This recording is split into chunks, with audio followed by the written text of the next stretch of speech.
There are many plights, trials, and tribulations of being a streaming fan because the once great promise of when the era of streaming comes, it's going to be like a tenth of the price of cable.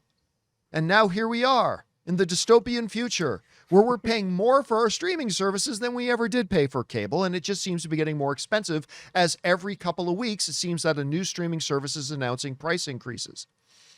Well, maybe a slight reprieve for those of us who enjoy the Peacock, may be coming, as it has been announced, and this is interesting, that Peacock is going to be included with YouTube Premium. And I know a lot of you guys who watch this show have YouTube Premium.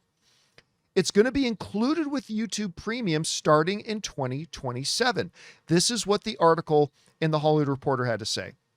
YouTube appears to be poised to turn its YouTube Premium subscription product into a new bundler of entertainment.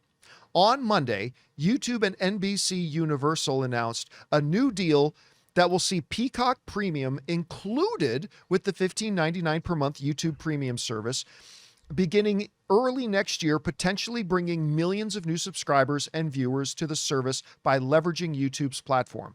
The deal brings a slew of premium content to the YouTube Premium subscription, including live sports like the NFL, NBA, and Major League Baseball, and entertainment like Law & Order, Saturday Night Live, Love Island. It also has the potential to dramatically scale Peacock, which remains smaller than many of its streaming competitors. Okay, first thing I should mention here is I saw some people online saying, oh, Peacock is merging with YouTube. No, it's not. Peacock is still going to be a standalone service that you can have, like I have, like many of you have. It's where I watch Parks and Rec in the office. So it's still going to be a standalone service. But for those of us who have YouTube Premium, it's now just going to be included, an ad-supported version. Remember, Peacock Premium still includes ads. There's another tier above that for ad-free. But if you're a YouTube Premium subscriber and now you're going to get Peacock for free, you will also have the option to add in a little bit extra to have no ads if you so desire. Now, as of right now, they're claiming that the cost of YouTube Premium is not going to go up, that this is just going to be put in there. It's going to be quote unquote free if you're already a premium subscriber. And the cost of it isn't going to go up. Now, of course, they always say that. And then 6 months later, a price increase happens. But for now, you can get Peacock with a slew of sports. Again, for me, if there was nothing else, and there are a bunch of things I like on Peacock, but if for nothing else, I would have Peacock just to be able to watch The Office and Parks and Rec whenever I want to. But you're going to be able to have all that, and it's all just going to be included. So if you are a Peacock subscriber, you're going to be able to cancel your subscription if you want, if you also have YouTube Premium. And again, I know many of you guys do. So we've been talking for a long time on this show, and I'm sure, Sean, you've talked about this too, that it seems like we're going to be moving into, and we've already started to move into a bundling era. We now see many people offering plans where you can get HBO and Netflix if you have this. You can have Apple TV and Peacock if you have this, right? The bundling is already starting. This seems to be the next thing in this. I'll be really curious to see if this works out great for Peacock, that all the merger talk aside, to see if maybe at some point Paramount Plus says, you know what, we want to get in on that too. Because it vastly increases the amount of eyeballs on our content. Because, you know, I had a user write to me last night, guys, that said, and I'm sure many people have thought of this, but why can I pay one price for a music subscription service and I can get access to just about every song ever created under earth, but I have 10 video streaming services that I pay for and there are still movies I can't find? And it's like, that's becoming a question. And I'm kind of going to watch this YouTube Premium and Peacock thing with great interest, because if it works, and again, they're going to pay for this with the ads, obviously, but if this works, again, could Peacock jump in? Could Apple add in? Could we see a better system for premium subscribers like us? Anyway, Sean, you saw this report. Is this a big bucket of nothing? Are we going to see YouTube kind of go back on the word and double the price of YouTube Premium in a few months here anywhere? Do you even have Peacock, actually? So, in general, what do you think about this whole idea of theirs? Well, you already described Peacock the way I describe Peacock, which is the place I go to watch The Office and Parks and Rec. That's the reason I have it. That's what we use it for. And in that regard, those are two incredibly popular shows that are still rewatched. But other than that, Peacock is such small potatoes in the world of streamers. It doesn't really move the needle all that much because it's just not even competing with the others, really.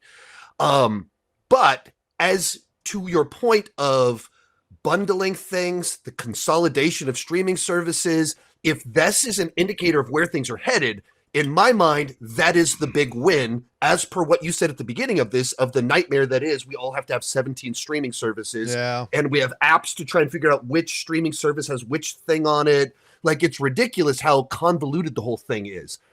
And so if this is the start of the consolidation, and maybe it begins with Peacock, the streaming service for 2 TV shows, but that turns into something more, that would be great. And as someone that has YouTube Premium, I'm like, hey, finally a streaming service doing something that is just a value add for me at this point in time. I'm just saving money now. I can cancel my subscription over there and watch this at better value. But so I like the direction of all of this.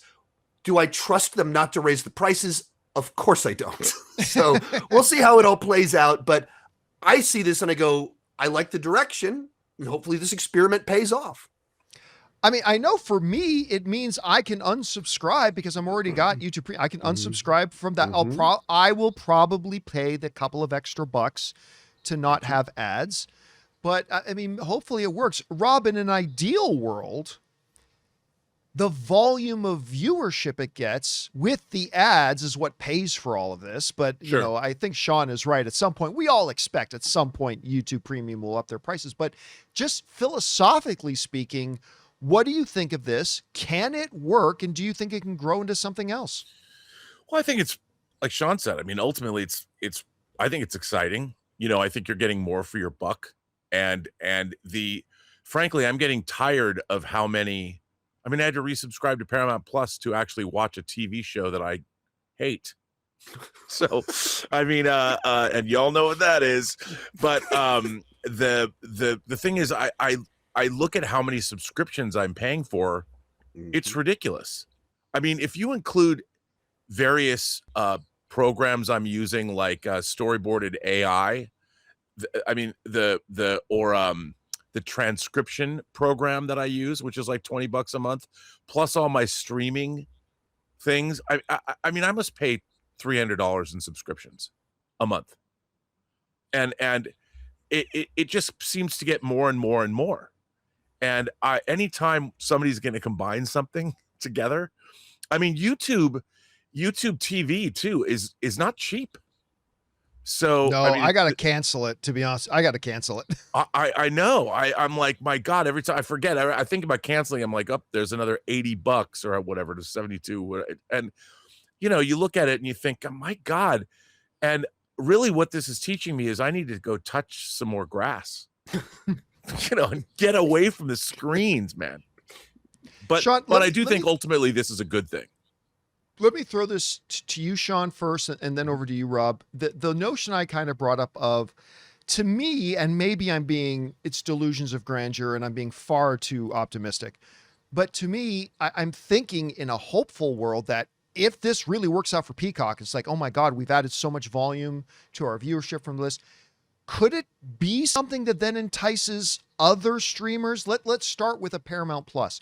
Could it be that other streamers will then also jump in on YouTube, which again, YouTube is, as a service, has more television screen time than any other service in the world on our televisions. So Sean, is this something we could see others jump into realistically, or what would be some of the obstacles to something like that, do you think?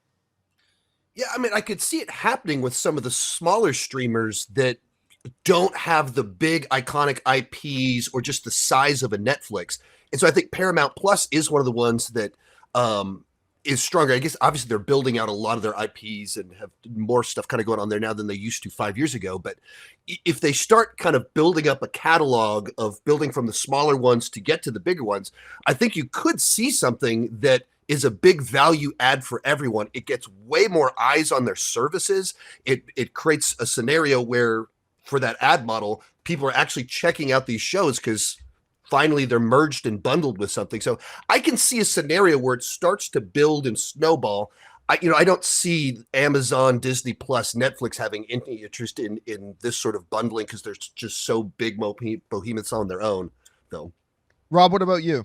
I feel kind of the same way. I mean, if it makes sense to have multiple stream, like, I could see, look, why doesn't Peacock and Paramount Plus combine? Yeah. If you had like, obviously Netflix unto itself, HBO unto itself, that I get. But like Sean pointed out, if you had lesser streaming services and you could put 3 or 4 together in one bundle, I don't know how they would work all that out, but I think that would be beneficial to everybody because look, if you could get more bang for your buck, I think there'd be a lot less churn, because I've really started to come and go on streaming services like Paramount Plus when there's only something that I want. And then I cancel after it's over, after 2 months. But if there was a bundle where there were 3 or 4 streaming services together under one price, I wouldn't cancel so much. I'd pay for the bundle. Right. Just like Disney Plus and HBO Max has a bundle right now. Like there are a bunch of bundles out there. It's interesting the idea of putting them into something that I already pay for with YouTube Premium.